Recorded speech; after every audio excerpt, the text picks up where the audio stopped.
हम सभी अपने जीवन में कुछ नया सीखना चाहते हैं, चाहे वह एक नई भाषा हो, कोई टेक्निकल स्किल या फिर अपने करियर में आगे बढ़ने का कोई जरिया। लेकिन समस्या यह है कि पारंपरिक शिक्षा पद्धति बहुत धीमी होती है। स्कूल, कॉलेज और डिग्री लेने में सालों लग जाते हैं और कई बार हमें वह वास्तविक ज्ञान भी नहीं मिलता जो हमें सफलता की ऊंचाइयों तक ले जा सके। इसी वजह से आज के तेज रफ्तार वाले युग में अगर हमें तेजी से सीखना है, खुद को लगातार अपडेट करना है और प्रतिस्पर्धा में आगे निकलना है, तो हमें एक अलग, ज्यादा प्रभावी तरीका अपनाना होगा। यही तरीका है अल्ट्रा लर्निंग। अल्ट्रा लर्निंग का मतलब है तेज गहराई से और खुद की पहल पर सीखना। यह कोई आम तरीका नहीं, बल्कि एक शक्तिशाली रणनीति है जिससे आप महीनों में वह सीख सकते हैं जो पारंपरिक शिक्षा में सालों लगते हैं। दुनिया के सबसे सफल लोग, चाहे वह एंटरप्रेन्योर हों, वैज्ञानिक हों या कलाकार, तेजी से सीखने की इस कला में माहिर होते हैं। अल्ट्रा लर्निंग आपको सीमाओं को तोड़कर वह हासिल करने की क्षमता देता है जिसकी लोग केवल कल्पना कर सकते हैं। अब सोचिए, अगर आप कुछ भी बहुत तेजी से सीख सकते हैं तो आपका जीवन कितना बदल सकता है। आप नई स्किल सीखकर अपने करियर में ऊंचाइयों तक पहुंच सकते हैं, अपनी पसंदीदा जॉब पा सकते हैं या यहां तक कि अपना खुद का बिजनेस खड़ा कर सकते हैं। अगर आप एक छात्र हैं तो आप पारंपरिक शिक्षा से कहीं अधिक तेजी से सफलता हासिल कर सकते हैं। अगर आप नौकरी पेशा व्यक्ति हैं तो आप कम समय में नई स्किल सीखकर अपनी इनकम और पदोन्नति के अवसर बढ़ा सकते हैं। और अगर आप एक उद्यमी बनना चाहते हैं तो यह तकनीक आपको दूसरों से बहुत आगे ले जा सकती है। यह कोई काल्पनिक कहानी नहीं, बल्कि एक सिद्ध किया हुआ तरीका है। स्कॉट यंग, जिन्होंने इस अवधारणा को दुनिया के सामने रखा, खुद इसका सबसे बेहतरीन उदाहरण है। उन्होंने केवल 1 साल में MIT की 4 साल की कंप्यूटर साइंस डिग्री पूरी कर ली, और वह भी बिना कक्षा में जाए। उन्होंने 4 अलग अलग भाषाएं केवल कुछ ही महीनों में सीख ली और लगातार नए कौशल सीखकर खुद को बेहतर बनाया। अगर वह यह कर सकते हैं तो आप भी कर सकते हैं। यह किताब आपको अल्ट्रा लर्निंग के उन सिद्धांतों से अवगत कराएगी जिनकी मदद से आप तेजी से सीख सकते हैं, अपने ज्ञान को गहराई तक पहुंचा सकते हैं और अपने जीवन को बदल सकते हैं। इस यात्रा में आपका स्वागत है। अब समय आ गया है कि आप अपने भीतर छुपी सीखने की शक्ति को पहचानें और अपनी सफलता की कहानी खुद लिखें। किताब को आसानी से समझने के लिए हमने इस समरी को 11 अध्यायों में विभाजित किया है। तो चलिए शुरू करते हैं। Chapter 1, the mindset of an ultra learner. क्या आपने कभी सोचा है कि कुछ लोग असाधारण रूप से तेजी से नई चीजें कैसे सीख लेते हैं? वे कोई जादू नहीं करते, बल्कि उनके पास एक खास मानसिकता होती है, अल्ट्रा लर्नर की मानसिकता। यह मानसिकता उन्हें खुद से सीखने, कठिन चुनौतियों का सामना करने और असंभव लगने वाली चीजों को संभव बनाने में मदद करती है। अगर आप भी सीखने की इस शक्ति को अपने अंदर विकसित कर लें, तो आप अपने करियर और जीवन में किसी भी लक्ष्य को तेजी से हासिल कर सकते हैं। पहले सीखने का मतलब था स्कूल जाना, कॉलेज में पढ़ाई करना और किसी संस्थान से डिग्री लेना। लेकिन आज की दुनिया बदल गई है। नई नई तकनीकें हर दिन आ रही हैं, नौकरियों की जरूरतें बदल रही हैं, और अगर हम सिर्फ पारंपरिक शिक्षा पर निर्भर रहें तो हम बहुत पीछे छूट सकते हैं। यही वजह है कि खुद से सीखना, सेल्फ डायरेक्टेड लर्निंग, अब सबसे महत्वपूर्ण कौशल बन गया है। सोचिए, अगर आपको किसी नए सॉफ्टवेयर, बिजनेस स्किल या भाषा की जरूरत हो और आपको इसे सीखने के लिए कॉलेज जाने का इंतजार करना पड़े, तो आप कितना समय बर्बाद करेंगे? इसके बजाय अगर आप खुद पहल करें, सही तरीकों का इस्तेमाल करें और खुद से सीखना शुरू करें, तो आप महीनों में सालों का ज्ञान हासिल कर सकते हैं। आज के सबसे सफल लोग वे हैं जो खुद से सीखते हैं, खुद को लगातार बेहतर बनाते हैं और समय के साथ आगे बढ़ते हैं। अल्ट्रा लर्निंग आसान नहीं है, लेकिन यह असंभव भी नहीं है। इसकी सबसे बड़ी जरूरत है अनुशासन और धैर्य। अक्सर लोग शुरुआत में बहुत जोश से कुछ नया सीखते हैं, लेकिन थोड़े समय बाद उनका उत्साह ठंडा पड़ जाता है।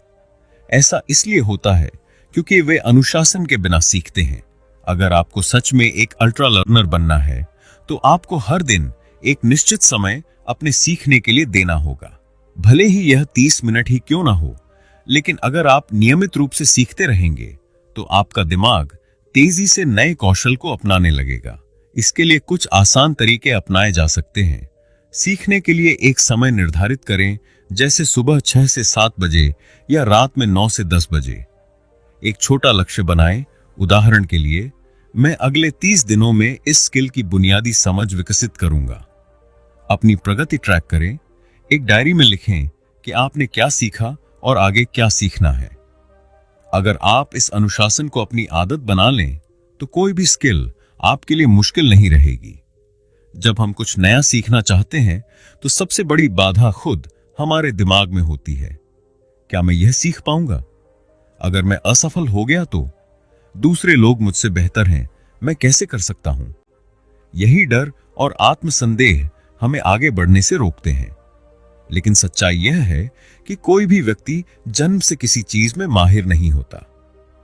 हर सफल व्यक्ति ने कहीं न कहीं से शुरुआत की थी, गलतियां की थीं, लेकिन वे रुके नहीं। अगर आप इस डर को हरा दें और सीखने की प्रक्रिया पर भरोसा रखें तो कुछ भी असंभव नहीं है। याद रखें, गलतियां करना बुरा नहीं है, बल्कि यह सीखने का सबसे अच्छा तरीका है। हर महान व्यक्ति भी शुरुआत में नौसिखिया था। कोई भी चीज अभ्यास से सीखी जा सकती है।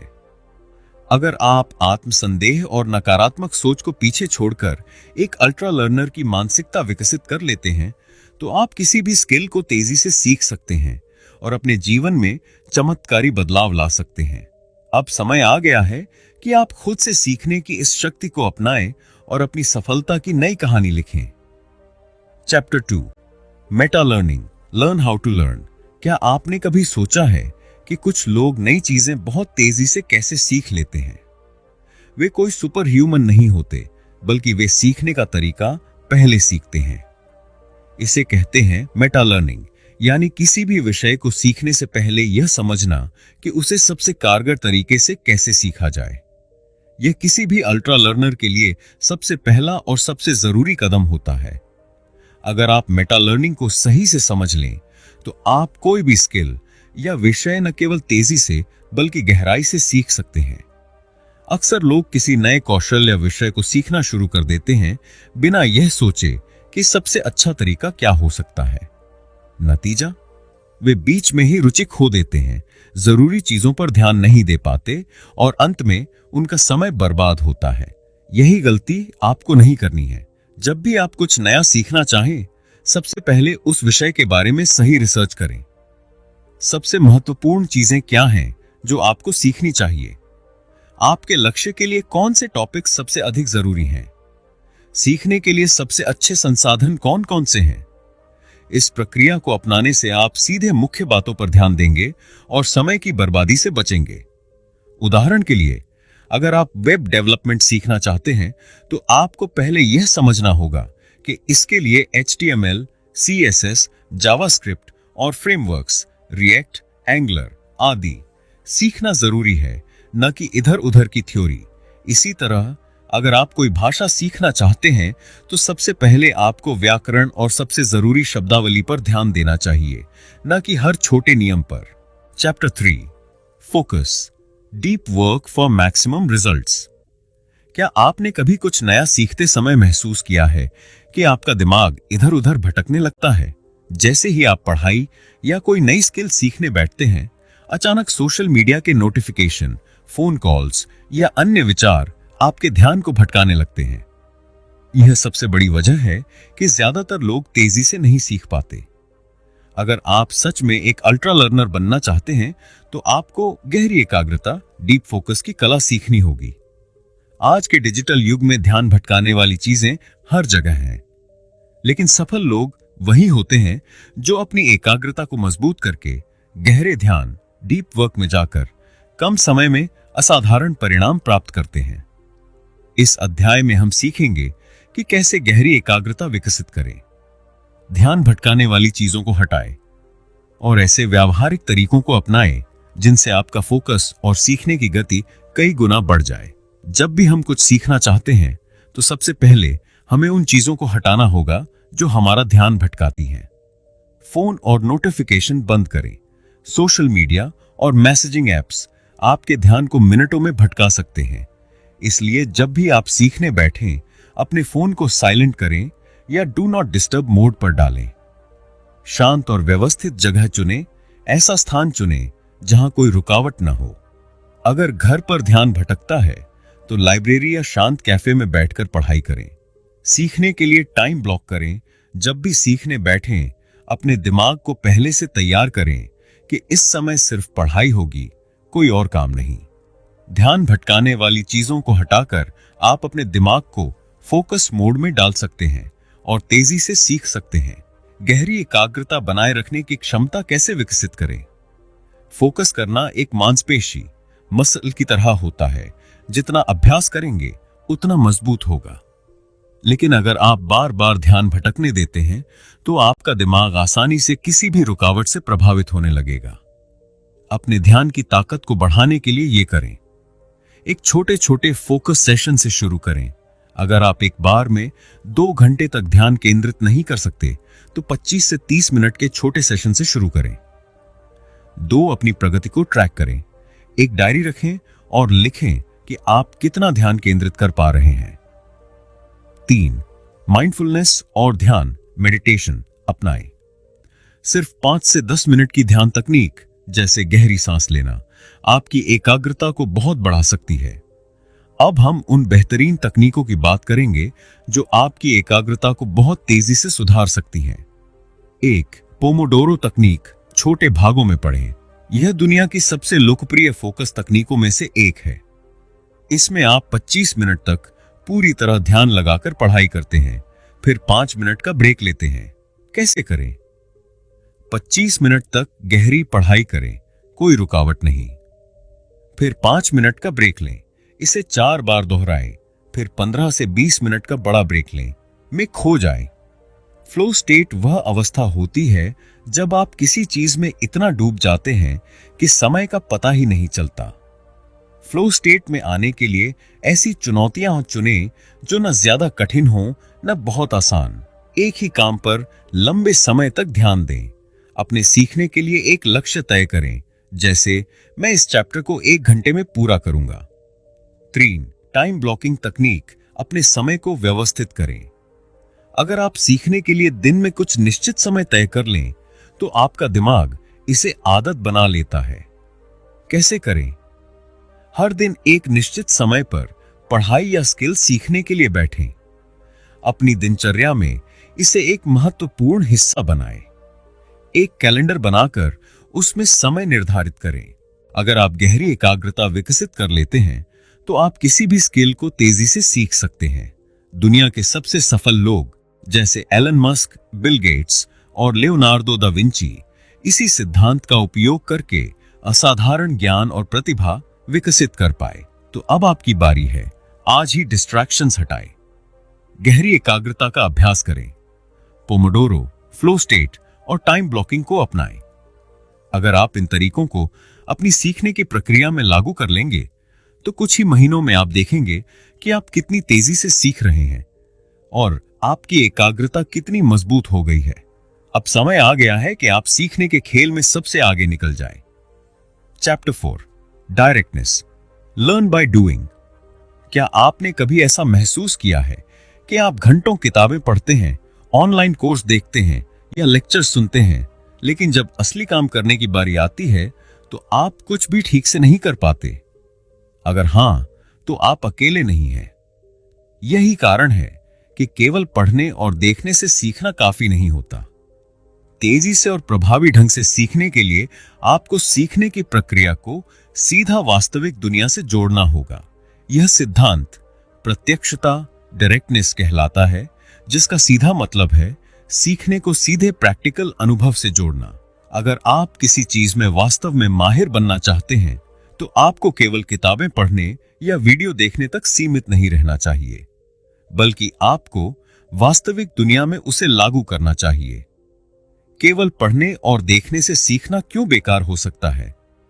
अक्सर लोग यह सोचते हैं कि अगर वे कोई किताब पढ़ रहे हैं, ऑनलाइन कोर्स देख रहे हैं या नोट्स बना रहे हैं तो वे सीख रहे हैं। लेकिन असल में यह सिर्फ पैसिव लर्निंग होता है, जिसमें आप जानकारी को ग्रहण तो कर रहे होते हैं लेकिन उसे इस्तेमाल नहीं कर रहे होते। पैसिव लर्निंग की समस्याएं। केवल पढ़ने से हमें चीजें जल्दी भूल जाती हैं।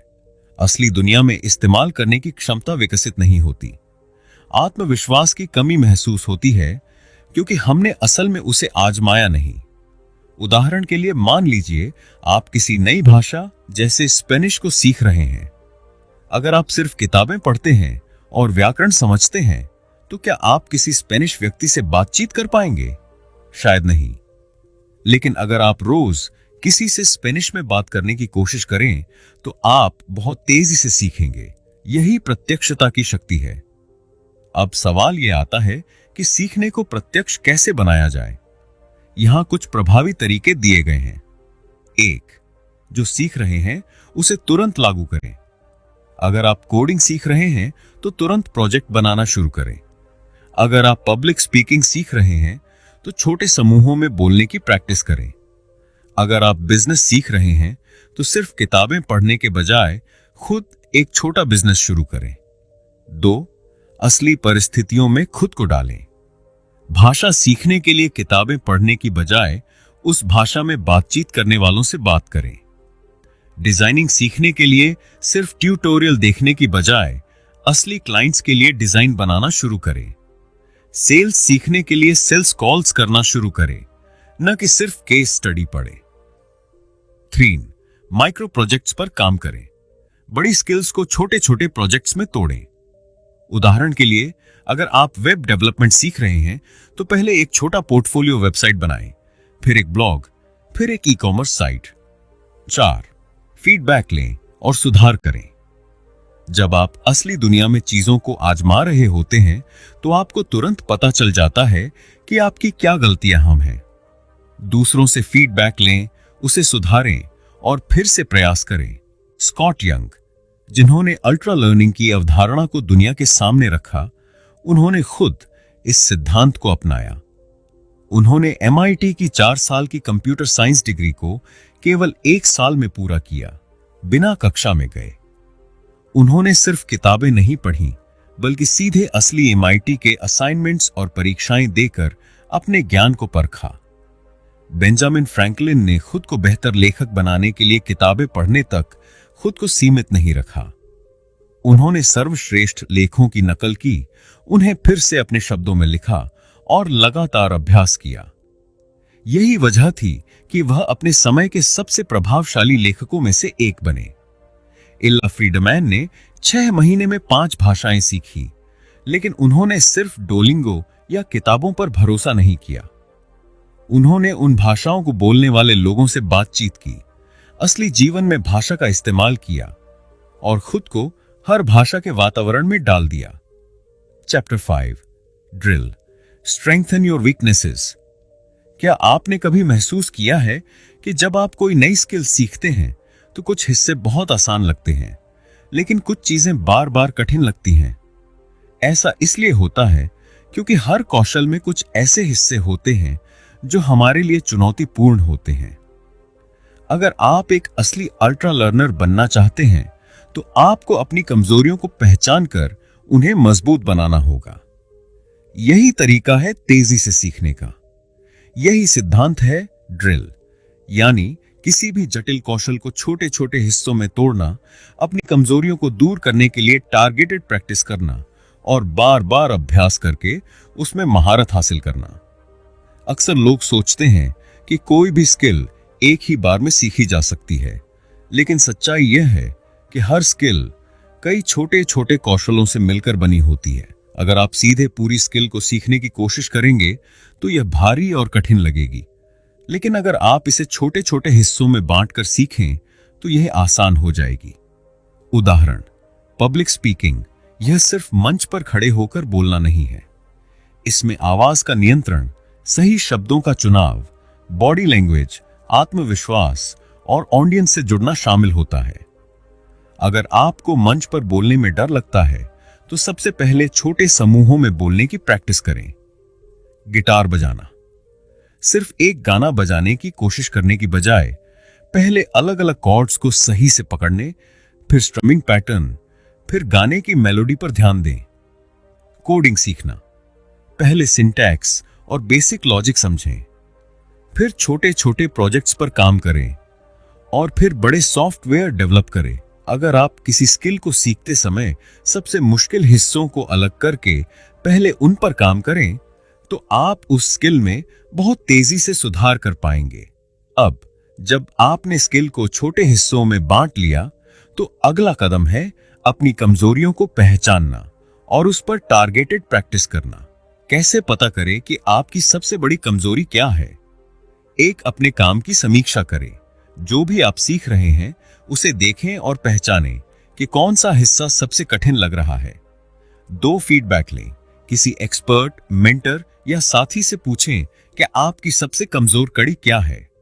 3, टेस्ट लें। खुद से क्विज, प्रैक्टिस टेस्ट या सैंपल प्रोजेक्ट करें और देखें कि आप कहां पर सबसे ज्यादा गलती कर रहे हैं। अब जब आपको अपनी कमजोरी का पता चल गया, तो इसे दूर करने के लिए खास रणनीति अपनाएं। उदाहरण, अगर आपको अंग्रेजी बोलने में दिक्कत होती है, तो सिर्फ ग्रामर सीखने की बजाय स्पीकिंग ड्रिल करें। अगर आप कोडिंग सीख रहे हैं लेकिन आपको एल्गोरिदम समझने में दिक्कत हो रही है, तो हर दिन एक एल्गोरिदम पर फोकस करें। अगर आपको तेजी से टाइपिंग नहीं आती, तो रोज टाइपिंग स्पीड बढ़ाने की प्रैक्टिस करें। महत्वपूर्ण बात, अपनी कमजोरी को सुधारने में ज्यादा समय और एनर्जी लगाएं, न कि उन चीजों में जो आपको पहले से ही आती हैं। अगर आप किसी स्किल में मास्टर बनना चाहते हैं, तो सिर्फ किसी तरह अभ्यास करने से कुछ नहीं होगा। आपको डेलिब्रेट प्रैक्टिस करनी होगी, यानी समझदारी से, उद्देश्यपूर्ण और रणनीतिक अभ्यास। डेलिब्रेट प्रैक्टिस के 4 जरूरी नियम। एक स्पष्ट लक्ष्य बनाइए। हर सेशन में क्या सुधार करना है, यह पहले से तय करें। 2, फीडबैक लीजिए। हर बार अपने प्रदर्शन का विश्लेषण करें और सुधार के लिए सुझाव लें। 3, आराम से बाहर निकलिए। हमेशा अपनी सीमाओं को थोड़ा आगे बढ़ाएं ताकि आप और बेहतर हो सकें।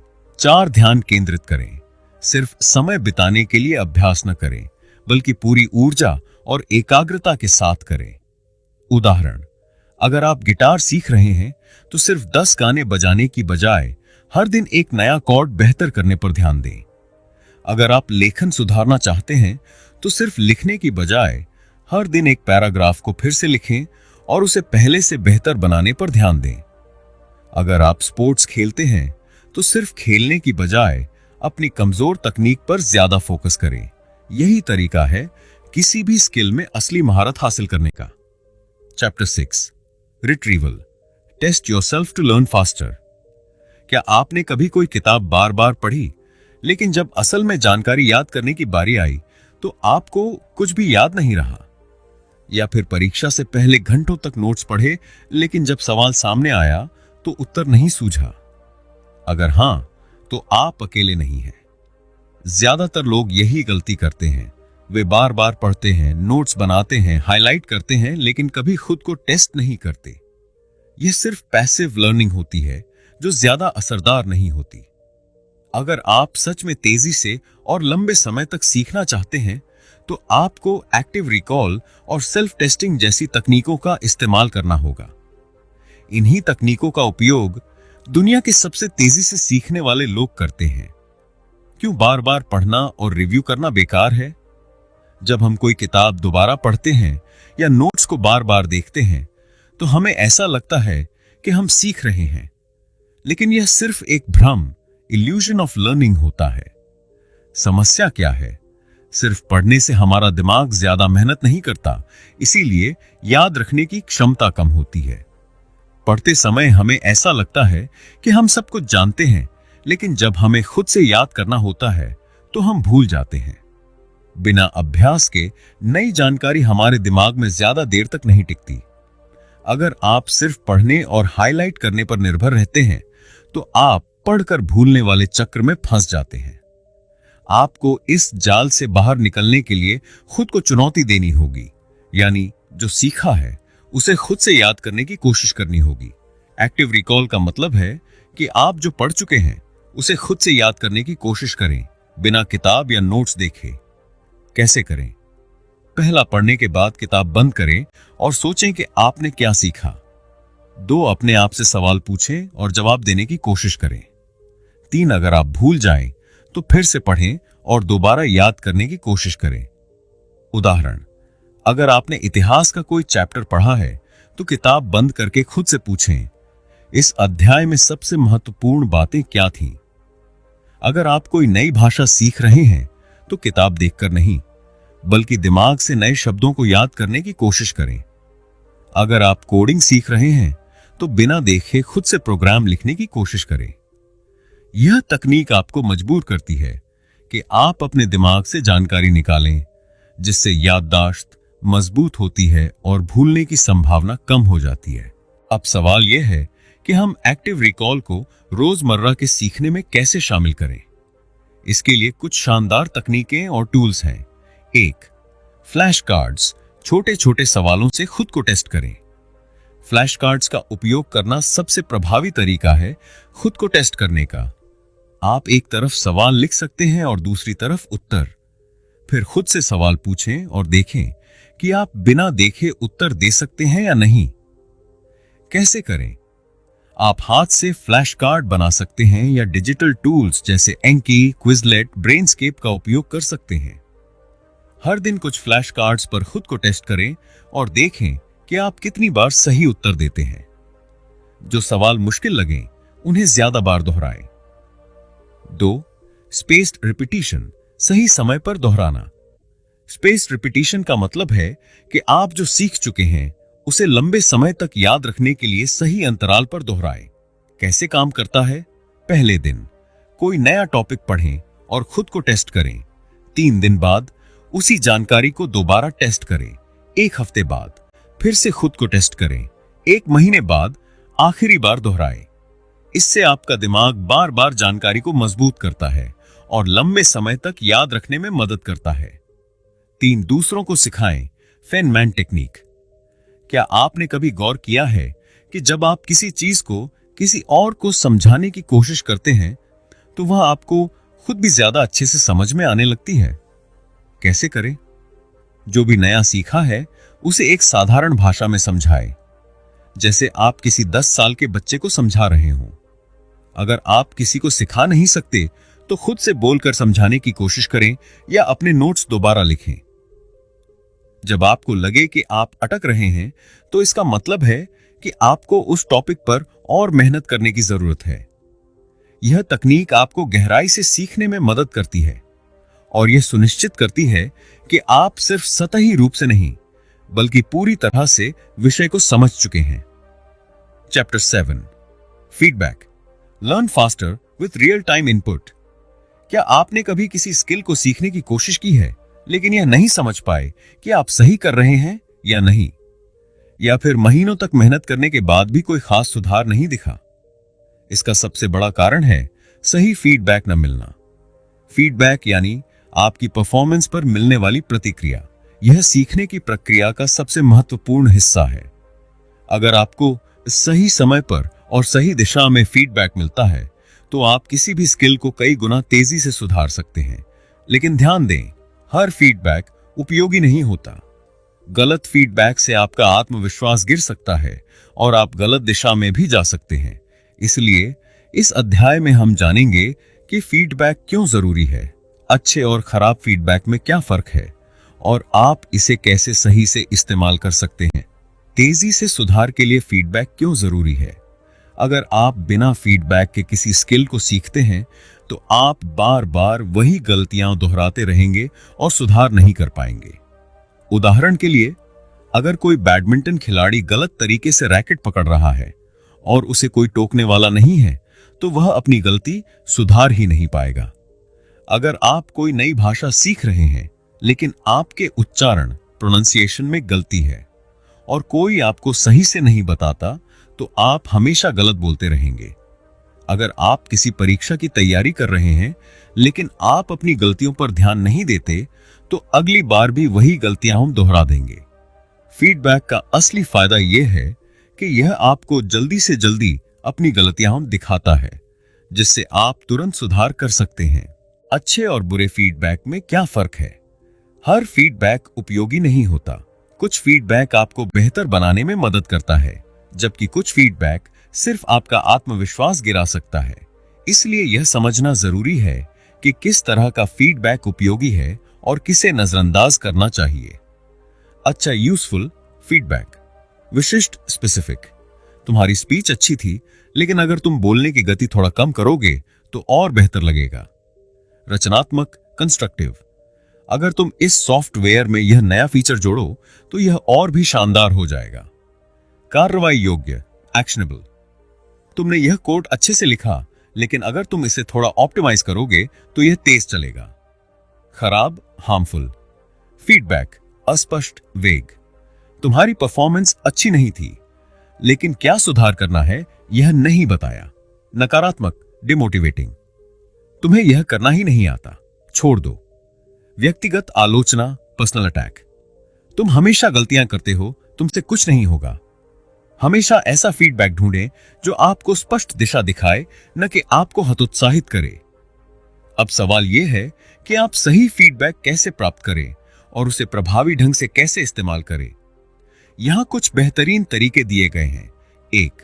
सक्रिय रूप से फीडबैक मांगें। Seek feedback actively. खुद से फीडबैक लेने का इंतजार न करें, बल्कि इसे मांगें। अपने टीचर, मेंटर, बॉस या अनुभवी व्यक्ति से पूछें, आपको क्या लगता है कि मैं कहां सुधार कर सकता हूं? जितना ज्यादा फीडबैक मिलेगा, उतना ही जल्दी आप सीखेंगे। 2. छोटे छोटे चरणों में फीडबैक लें। Break it down. अगर आप कोई बड़ी स्किल सीख रहे हैं तो पूरे काम पर फीडबैक न लें, बल्कि छोटे छोटे हिस्सों पर फीडबैक लें। उदाहरण के लिए, अगर आप एक किताब लिख रहे हैं तो पूरी किताब खत्म करने के बाद फीडबैक लेने की बजाय हर अध्याय पर फीडबैक लें। 3. सही लोगों से फीडबैक लें। Find the right people. किसी भी फीडबैक को गंभीरता से लेने से पहले यह देखें कि वह व्यक्ति कितना जानकार है। अगर आप बिजनेस पर काम कर रहे हैं तो सफल बिजनेसमैन से फीडबैक लें, न कि किसी ऐसे व्यक्ति से जिसे बिजनेस का कोई अनुभव नहीं। 4. फीडबैक को फिल्टर करें। Filter the feedback. Her feedback को सही मानकर उस पर काम करना जरूरी नहीं होता। अगर आपको 2 अलग अलग लोग अलग अलग सलाह देते हैं तो सोचें कि आपके लिए कौन सी सलाह सबसे ज्यादा उपयोगी है। 5. तुरंत सुधार करें। Apply the feedback immediately. Feedback लेने के बाद उसे सिर्फ सुनकर न छोड़ें, बल्कि तुरंत उस पर अमल करें। सीखने की प्रक्रिया का सबसे महत्वपूर्ण हिस्सा यह है कि आप अपनी गलतियों को सुधारने के लिए फीडबैक का इस्तेमाल करें। उदाहरण, अगर आपकी पब्लिक स्पीकिंग कमजोर है और आपको फीडबैक मिलता है कि आप बहुत तेज बोलते हैं, तो अगली बार जब आप बोलें तो धीरे बोलने की कोशिश करें। अगर आपको कोडिंग में फीडबैक मिलता है कि आपका कोड बहुत लंबा है, तो अपने अगले प्रोजेक्ट में छोटे और ऑप्टिमाइज्ड कोड लिखने पर ध्यान दें। Chapter 8 retention. Never forget what you learn.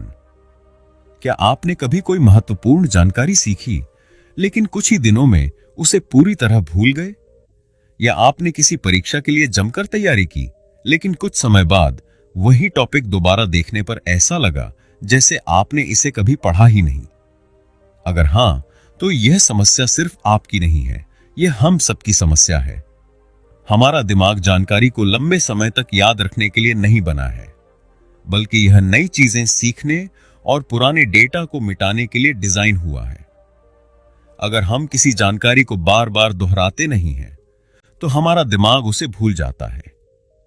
लेकिन अच्छी खबर यह है कि कुछ बेहतरीन वैज्ञानिक तकनीकों की मदद से हम किसी भी जानकारी को हमेशा के लिए अपने दिमाग में बनाए रख सकते हैं।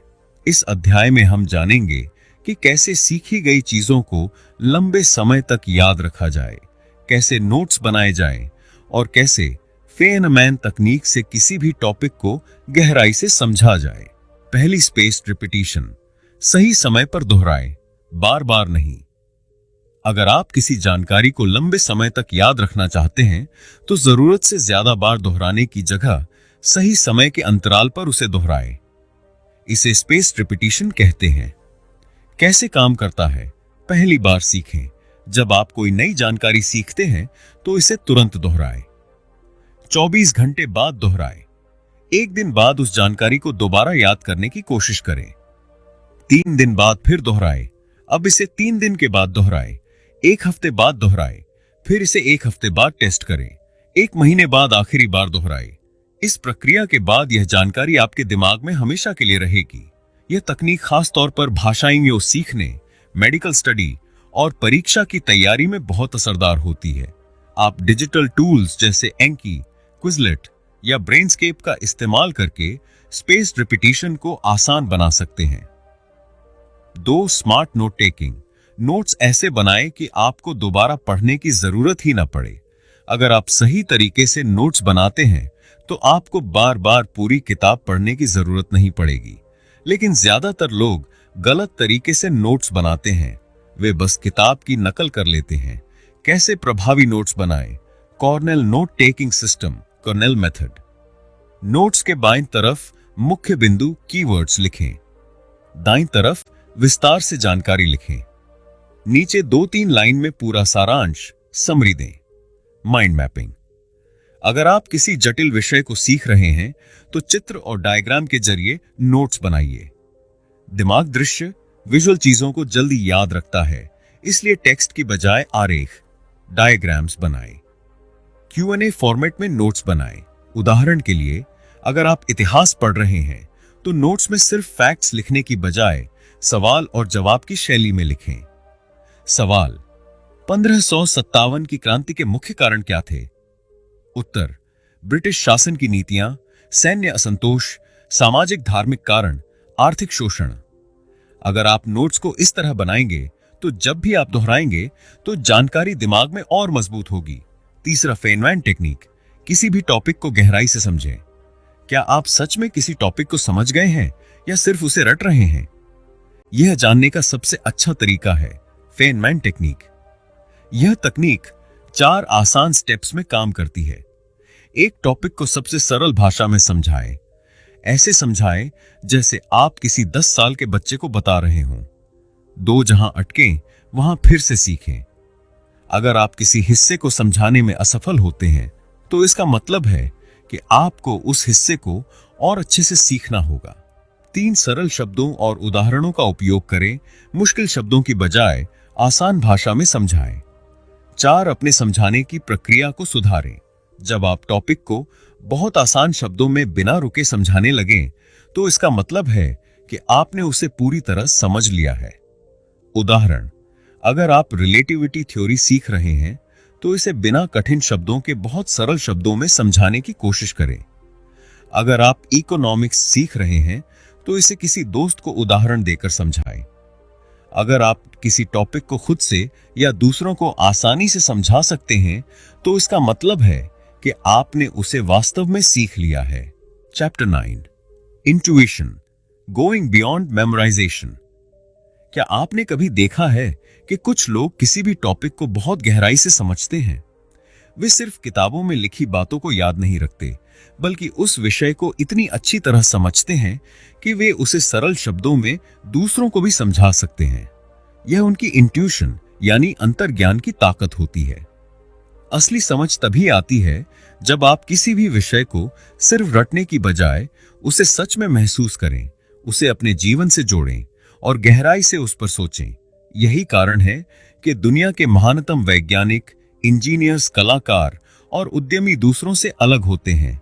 वे किसी भी समस्या को हल करने के लिए अपनी अंतर्ज्ञान शक्ति का उपयोग करते हैं। इस अध्याय में हम सीखेंगे कि कैसे हम किसी भी विषय की गहरी समझ विकसित कर सकते हैं, कैसे एनालॉजी, विजुअलाइजेशन और सवाल पूछने की तकनीकों का इस्तेमाल कर सकते हैं, और कैसे महान विचारक नई अंतर्दृष्टि, इंसाइट्स प्राप्त करते हैं।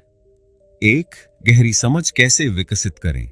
अक्सर लोग किसी टॉपिक को ऊपरी तौर पर याद रखते हैं, लेकिन जब उन्हें उसे असल जिंदगी में लागू करने को कहा जाता है तो वे असफल हो जाते हैं।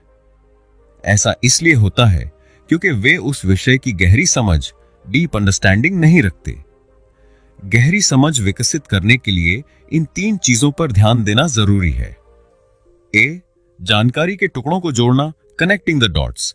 किसी भी विषय को अलग थलग करके ना पढ़ें, इसे अन्य विषयों से जोड़ें। उदाहरण के लिए भूगोल और इतिहास को जोड़कर पढ़ें ताकि आपको समझ आए कि क्यों कुछ देशों का विकास तेजी से हुआ और कुछ पीछे रह गए। बी, रटने की बजाय असली जिंदगी से जोड़ें रियल वर्ल्ड एप्लीकेशंस। अगर आप कोई नया कॉन्सेप्ट सीख रहे हैं तो यह सोचें कि इसे असल जीवन में कैसे लागू किया जा सकता है। उदाहरण के लिए अगर आप फिजिक्स में न्यूटन के नियम सीख रहे हैं तो यह सोचें कि ये नियम गाड़ियों, खेल और हमारे रोजमर्रा के जीवन में कैसे काम करते हैं। सी, जटिल चीजों को छोटे हिस्सों में तोड़ें। Break down complex topics. कठिन टॉपिक्स को छोटे छोटे भागों में बांटें और हर भाग को अलग अलग समझें। यह ठीक वैसे ही है जैसे कोई बड़ी पहेली पजल हल करने के लिए हम पहले छोटे छोटे हिस्सों को जोड़ते हैं। 2, एनालॉजी, विजुअलाइजेशन और सवाल पूछने की तकनीकें। अगर आप किसी टॉपिक को बेहतर तरीके से समझना चाहते हैं तो आपको सिर्फ शब्दों पर निर्भर नहीं रहना चाहिए बल्कि उसे महसूस करना चाहिए। इसके लिए 3 शक्तिशाली तकनीकें हैं। ए, एनालॉजी, एनालॉजीज, तुलना करके समझें। एनालॉजी यानी किसी कठिन चीज को आसान चीज से जोड़कर समझना। उदाहरण, इलेक्ट्रिसिटी को पानी के प्रवाह से तुलना करना। जिस तरह पानी पाइप के जरिए बहता है उसी तरह इलेक्ट्रिसिटी तारों में बहती है। वोल्टेज शांत पानी का दबाव, करंट शांत बहने वाली पानी की मात्रा। कंप्यूटर प्रोसेसर को दिमाग से तुलना करना। कंप्यूटर में सीपीयू सोचने का काम करता है, ठीक वैसे ही जैसे इंसान का दिमाग। जब आप किसी विषय को अपनी रोजमर्रा की चीजों से जोड़कर समझते हैं तो वह ज्यादा आसानी से याद रहता है। बी, विजुअलाइजेशन, विजुअलाइजेशन, दिमाग में चित्र बनाइए। हमारा दिमाग शब्दों की बजाय चित्रों को जल्दी और लंबे समय तक याद रखता है। कैसे करें? जब भी आप कोई नया टॉपिक पढ़ें उसे अपने दिमाग में एक कहानी या चित्र के रूप में सोचें। डायग्राम, फ्लो चार्ट और माइंड मैप्स का इस्तेमाल करें। गणित और विज्ञान के कॉन्सेप्ट्स को ग्राफ और चार्ट की मदद से समझें। उदाहरण, अगर आप डीएनए संरचना सीख रहे हैं तो इसे सीढ़ी की तरह विजुअलाइज करें। अगर आप बिजनेस स्ट्रेटजी सीख रहे हैं तो इसे चेस गेम, शतरंज की तरह सोचें। सी, सवाल पूछने की तकनीक, क्वेश्चनिंग टेक्निक्स। अगर आप किसी विषय को सच में समझना चाहते हैं तो खुद से गहरे सवाल पूछें। 3 शक्तिशाली सवाल। 1, अगर यह सही है तो ऐसा क्यों है? किसी भी कॉन्सेप्ट का कारण समझने की कोशिश करें। 2, अगर यह गलत होता तो क्या होता? चीजों को उल्टा सोचकर देखें, इससे नई अंतर्दृष्टि मिलेगी। 3, क्या यह हर स्थिति में सही होगा? सीमाएं, लिमिटेशंस समझने के लिए यह सवाल पूछें। उदाहरण, अगर आप सीख रहे हैं कि आकर्षण बल, ग्रेविटी, हर चीज को नीचे खींचता है तो पूछें, क्या ऐसा हमेशा होता है? क्या स्पेस शून्य गुरुत्वाकर्षण में भी यही नियम लागू होता है? अगर आप मार्केटिंग सीख रहे हैं तो पूछें, अगर यह स्ट्रैटेजी सफल है तो क्या यह हर कंपनी के लिए काम करेगी? तीसरे, महान विचारक कैसे नई अंतर्दृष्टि प्राप्त करते हैं? दुनिया के सबसे महान विचारक सिर्फ जानकारी याद नहीं रखते बल्कि वे उस जानकारी को नए तरीकों से जोड़कर नई खोजें करते हैं। वे कैसे सोचते हैं? वे मौजूदा ज्ञान को चुनौती देते हैं।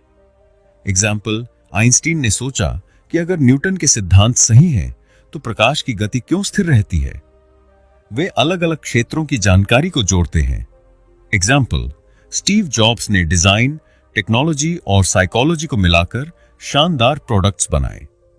वे असफलताओं से सीखते हैं और बार बार प्रयोग करते हैं।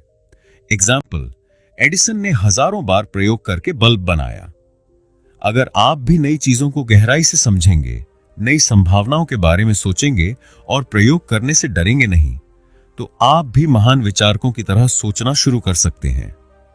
Chapter 10, experimentation, innovate your learning process. क्या आपने कभी सोचा है कि कुछ लोग सीखने में दूसरों से तेज क्यों होते हैं? ऐसा इसलिए नहीं होता कि वे अधिक बुद्धिमान हैं, बल्कि इसलिए कि वे सीखने के पारंपरिक तरीकों पर निर्भर नहीं रहते। वे नए नए तरीकों को आजमाते हैं, गलतियों से सीखते हैं और लगातार अपनी सीखने की प्रक्रिया में सुधार करते हैं। सफल अल्ट्रा लर्नर वही होते हैं जो प्रयोग एक्सपेरिमेंटेशन करने से नहीं डरते। वे यह जानने की कोशिश करते हैं कि उनके लिए कौन सा तरीका सबसे अच्छा काम करता है, और वे लचीले, फ्लेक्सिबल बने रहते हैं ताकि जरूरत के हिसाब से अपनी रणनीति बदल सकें। एक, लचीलापन और अनुकूलन। सीखने में रुकावट क्यों आती है? कई बार हम एक ही तरीके से सीखते रहते हैं, भले ही वह तरीका हमारे लिए कारगर ना हो। लेकिन सच्चाई यह है कि हर इंसान का सीखने का तरीका अलग होता है। अगर हम अपने सीखने के तरीकों में बदलाव नहीं करेंगे तो हम अपनी पूरी क्षमता तक नहीं पहुंच पाएंगे। क्या होता है जब हम लचीले नहीं होते? हम एक ही तरीका अपनाते रहते हैं, भले ही वह हमारे लिए प्रभावी न हो। जब हम कुछ नया सीखने में अटक जाते हैं तो हम आगे बढ़ने की बजाय निराश हो जाते हैं। हम खुद को अनावश्यक सीमाओं में बांध लेते हैं, जिससे हमारा सीखना धीमा पड़ जाता है। सही तरीका, लचीला बने और जब एक तरीका काम न करे तो दूसरा तरीका आजमाएं। दो नए नए तरीके आजमाएं। कौन सा तरीका आपके लिए सबसे अच्छा है?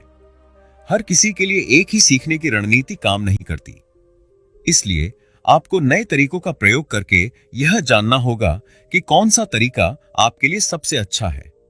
सीखने के विभिन्न तरीके आजमाएं। पढ़कर सीखना, रीडिंग बेस्ड लर्निंग। अगर आपको पढ़ने से सबसे ज्यादा समझ आता है तो किताबों और लेखों पर फोकस करें। वीडियो से सीखना, विजुअल लर्निंग। अगर आप विजुअल लर्नर हैं तो यूट्यूब ट्यूटोरियल्स, ऑनलाइन कोर्स और इन्फोग्राफिक्स का इस्तेमाल करें। सुनकर सीखना, ऑडियो बेस्ड लर्निंग। अगर आप ऑडियो लर्नर हैं तो पॉडकास्ट और ऑडियो बुक्स का उपयोग करें। लिखकर सीखना, राइटिंग बेस्ड लर्निंग। अगर आपको लिखकर याद रहता है तो नोट्स और सारांश बनाने पर ध्यान दें। करके सीखना, लर्निंग बाय डूइंग। अगर आप प्रैक्टिकल लर्नर हैं तो असली प्रोजेक्ट्स पर काम करें और सीखने के बजाय करने की आदत डालें। कैसे पता करें कि कौन सा तरीका आपके लिए सबसे अच्छा है? हर हफ्ते एक नया तरीका आजमाएं। दो, ध्यान दें कि किस तरीके से आप सबसे तेजी से सीखते हैं। तीन, जो सबसे अच्छा लगे उसे अपनी मुख्य रणनीति बनाएं। तीन, अपना व्यक्तिगत अल्ट्रा लर्निंग सिस्टम बनाएं। अगर आप सीखने में वाकई तेज बनना चाहते हैं तो आपको एक व्यक्तिगत अल्ट्रा लर्निंग सिस्टम बनाना होगा। एक ऐसी रणनीति जो आपकी जरूरतों और आपकी क्षमताओं के हिसाब से बनी हो। कैसे बनाएं? ए, लक्ष्य निर्धारित करें। Set clear goals. सीखने का उद्देश्य तय करें। मैं 3 महीने में बेसिक स्पेनिश बोल सकूंगा। सीखने की रूपरेखा तैयार करें। कौन से विषय, कौन से टॉपिक्स सबसे जरूरी हैं। समय सीमा तय करें। हर हफ्ते 5 घंटे इस पर काम करूंगा। बी, सही तरीके चुनें। Choose the best methods. अगर आपको पढ़कर सीखना पसंद है तो ज्यादा से ज्यादा किताबें और रिसर्च पेपर्स पढ़ें। अगर आप विजुअल लर्नर हैं तो वीडियो और ग्राफिक्स का उपयोग करें। मिश्रित तकनीकों, हाइब्रिड अप्रोच का उपयोग करें। एक ही तरीके पर निर्भर न रहें। सी, फीडबैक और सुधार। Feedback and iteration. हर हफ्ते समीक्षा करें। क्या आपने जो सीखा वह सही तरीके से याद रहा? कमजोरियों की पहचान करें। कहां सुधार की जरूरत है? सीखने की रणनीति में बदलाव करें। अगर कोई तरीका काम नहीं कर रहा तो उसे बदलें। डी, खुद को परखें। Test yourself. Flash cards, quiz और एक्टिव रिकॉल का इस्तेमाल करें। जो सीखा है उसे किसी और को सिखाने की कोशिश करें। ई, नई चीजों को अपनाने के लिए तैयार रहें। Be open to change. अगर कोई नया तरीका सामने आए तो उसे आजमाएं और देखें कि क्या वह आपके लिए उपयोगी है। सीखने की प्रक्रिया में मजा लें और इसे एक रोमांचक चुनौती की तरह देखें। Chapter 11, applying ultra learning to your career. क्या आपने कभी सोचा है कि अगर आप तेजी से सीख सकें तो आपका करियर कितनी ऊंचाइयों तक जा सकता है?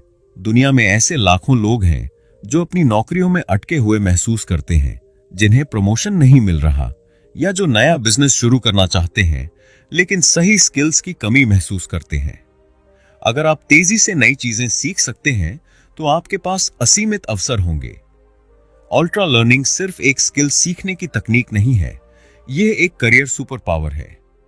अगर आप इसे सही से अपनाते हैं तो आप अपना करियर बदल सकते हैं, प्रमोशन पा सकते हैं या खुद का बिजनेस शुरू कर सकते हैं। आज के तेजी से बदलते दौर में सिर्फ एक ही स्किल पर निर्भर रहना खतरनाक हो सकता है। अगर आपको अपने करियर में आगे बढ़ना है तो आपको नई स्किल सीखनी होंगी, और वह भी जल्दी। आप अल्ट्रा लर्निंग को करियर में कैसे लागू कर सकते हैं?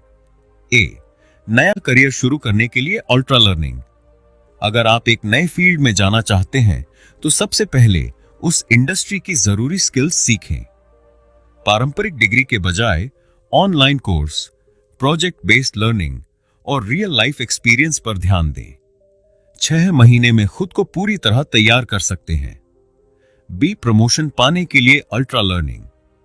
अगर आप अपनी मौजूदा नौकरी में आगे बढ़ना चाहते हैं तो अपने काम से जुड़ी नई टेक्निकल और सॉफ्ट स्किल्स सीखें। बॉस को दिखाएं कि आप नई स्किल्स के साथ ज्यादा वैल्यू जोड़ सकते हैं। प्रैक्टिकल तरीके से सीखें और अपने काम में उसे लागू करें। सी, बिजनेस शुरू करने के लिए अल्ट्रा लर्निंग। बिजनेस शुरू करने के लिए आपको मार्केटिंग, सेल्स, फाइनेंस और मैनेजमेंट जैसी स्किल्स सीखनी पड़ेंगी। अल्ट्रा लर्निंग अपनाकर आप जल्दी सीख सकते हैं और छोटे छोटे एक्सपेरिमेंट करके बिजनेस बढ़ा सकते हैं। सफल उद्यमी वही होते हैं जो तेजी से नई चीजें सीखते और उन्हें लागू करते हैं। अगर आप अल्ट्रा लर्निंग को अपने करियर में अपनाते हैं तो आप 10 गुना तेजी से आगे बढ़ सकते हैं। ट्रिस्टन डी मोंटफोर्ट बिना डिग्री के एआई एक्सपर्ट बने। ट्रिस्टन ने अल्ट्रा लर्निंग अपनाकर मशीन लर्निंग और आर्टिफिशियल इंटेलिजेंस सीखा, बिना कंप्यूटर साइंस डिग्री लिए। उन्होंने ऑनलाइन रिसोर्सेज से सीखा, खुद के प्रोजेक्ट बनाए और आज एक सफल एआई इंजीनियर हैं। डेविड गोगिंस, असंभव से संभव तक का सफर। डेविड गोगिंस, जो कभी ओवरवेट और असफल थे, ने खुद को अल्ट्रा लर्निंग और सेल्फ डिसिप्लिन से पूरी तरह बदल लिया। उन्होंने नौसेना में सबसे कठिन ट्रेनिंग पूरी की, मैराथन रनर बने और एक बेहतरीन मोटिवेशनल स्पीकर के रूप में प्रसिद्ध हुए। रोजर क्रेग, गेम शो जीतने के लिए अल्ट्रा लर्निंग अपनाया। रोजर क्रेग ने जेपॉडी नाम के गेम शो में जीतने के लिए स्पेस रिपीटिशन और एक्टिव रिकॉल जैसी अल्ट्रा लर्निंग तकनीकों का उपयोग किया। उन्होंने पारंपरिक सीखने की जगह स्मार्ट लर्निंग को अपनाया और प्रतियोगिता में रिकॉर्ड तोड़ जीत हासिल की। ये सभी लोग यह साबित करते हैं कि अल्ट्रा लर्निंग से कोई भी असंभव चीज को संभव बना सकता है। अब सवाल यह है कि आप खुद अल्ट्रा लर्निंग को कैसे अपनाएं। इसके लिए आपको एक ठोस योजना बनानी होगी। ए, एक स्पष्ट लक्ष्य तय करें, डिफाइन योर गोल। क्या आप एक नई स्किल सीखना चाहते हैं? क्या आप अपनी नौकरी बदलना चाहते हैं? क्या आप कोई नया बिजनेस शुरू करना चाहते हैं? गोल को स्पष्ट करें और एक समय सीमा तय करें। बी, सही रिसोर्सेज ढूंढें, find the best learning resources. कौन सी किताबें, ऑनलाइन कोर्स या प्रोजेक्ट्स आपकी मदद करेंगे? क्या आपको मेंटर या कोच की जरूरत है? सी, प्रैक्टिकल अप्रोच अपनाएं, use the direct learning method. सिर्फ पढ़ने पर समय न बर्बाद करें, जो सीखा है उसे तुरंत प्रैक्टिकल रूप से लागू करें।